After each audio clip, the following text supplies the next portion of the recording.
बच्चों की टोली और धुंधी राक्षसी, होली का एक अनोखा खेल। बहुत पुरानी बात है। एक जमाने में अयोध्या नाम के एक बहुत ही सुंदर और खुशहाल राज्य में राजा रघु का शासन था। उनके राज्य में सब लोग बहुत खुश थे, फसलें अच्छी होती थीं और चारों तरफ शांति थी। लेकिन राज्य के बच्चे पिछले कुछ दिनों से बहुत परेशान और डरे हुए थे। उन्होंने बाहर मैदान में खेलना, पेड़ों पर चढ़ना और दोस्तों के साथ मस्ती करना बिल्कुल बंद कर दिया था। इस डर का कारण थे एक भयंकर और अहंकारी राक्षसी जिसका नाम था धुंधी। धुंधी का अजीब वरदान और उसकी शैतानियां। धुंधी आम राक्षसियों जैसी नहीं थी। उसने सालों तक कड़ी तपस्या करके भगवान से एक बहुत ही अजीब और ताकतवर वरदान मांगा था।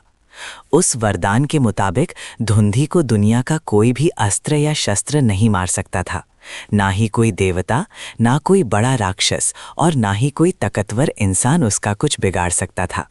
यहाँ तक कि उस पर सर्दी, गर्मी या बारिश का भी कोई असर नहीं होता था। इस जादुई वरदान ने धुंधी को एक बहुत बड़ा बुली बना दिया था।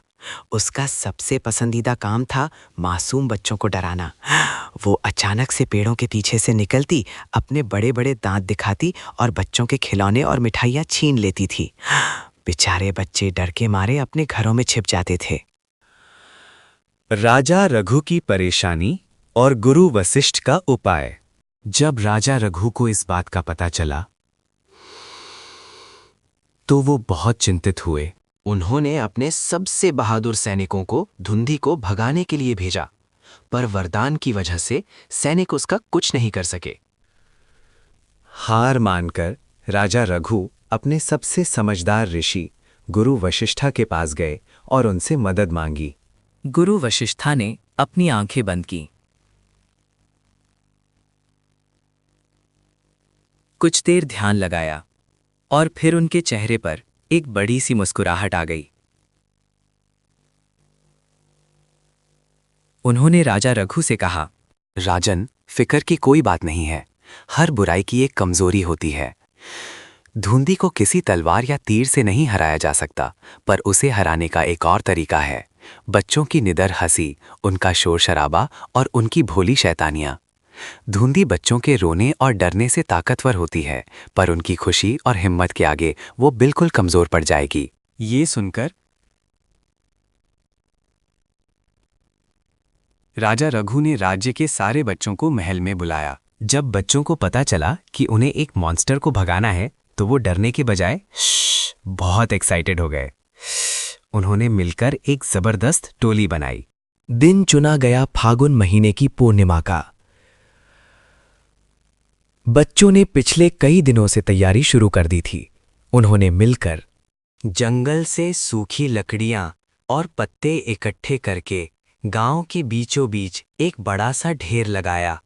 अपने घरों से ढोल, नगाड़े और सीटियां इकट्ठी कीं। तेसू पलाश के फूलों को उबालकर बड़े बड़े मटकों में लाल, पीला और हरा रंग बनाया। जैसे ही रात हुई और पूरा चांद आसमान में निकला, धुंधी राक्षसी आदत के अनुसार बच्चों को डराने के लिए गांव में आई। पर आज नजारा कुछ और ही था। बच्चों ने डरने के बजाय उस लकड़ियों के ढेर में आग लगा दी, जिसे आज हम होलिका दहन कहते हैं। आग की रोशनी में सब बच्चे जोर जोर से ढोल बजाने लगे, नाचते हुए गाने गाने लगे और खूब शोर मचाने लगे। धुंधी ये सब देखकर दंग रह गए। ये बच्चे मुझसे डर क्यों नहीं रहे हैं, उसने सोचा। उसने जोर से दहाड़ने की कोशिश की, पर तभी बच्चों ने अपनी पिचकारियों और पोटलियों से उस पे ढेर सारा लाल, पीला और हरा रंग फेंक दिया। रंग सीधा उसकी आंखों और नाक में गया। आछू आछू, धुंधी जोर जोर से चीखने लगी। बच्चों की भीड़ उसके चारों तरफ घूम घूम कर हंसने लगी और उस पे और रंग डालने लगी। बच्चों की इस खुशी, निडर हंसी और शोर शराबे ने धुंधी की सारी ताकत छीन ली। वो इतनी घबरा गई कि उसने अपने कान पकड़े और जंगल की तरफ ऐसी दौड़ लगाई कि फिर कभी वापस लौटकर अयोध्या नहीं आई। इस तरह छोटे छोटे बच्चों ने अपनी हिम्मत, दोस्ती और खुशियों से इतनी बड़ी बुराई को हरा दिया। उस दिन के बाद से हर साल फागुन की पूर्णिमा पर आग जलाकर डर को भगाने और अगले दिन रंगों से खेलकर बच्चों की इस अनोखी जीत का जश्न मनाने का रिवाज शुरू हो गया। होली का ये रूप हमें सिखाता है कि डर और बुराई चाहे कितनी भी बड़ी क्यों ना हो, निडर होकर हंसने, मिलजुल कर रहने और खुशियां बांटने से हम किसी भी मुश्किल को हरा सकते हैं। होली आई, ढेरों खुशियां लाई।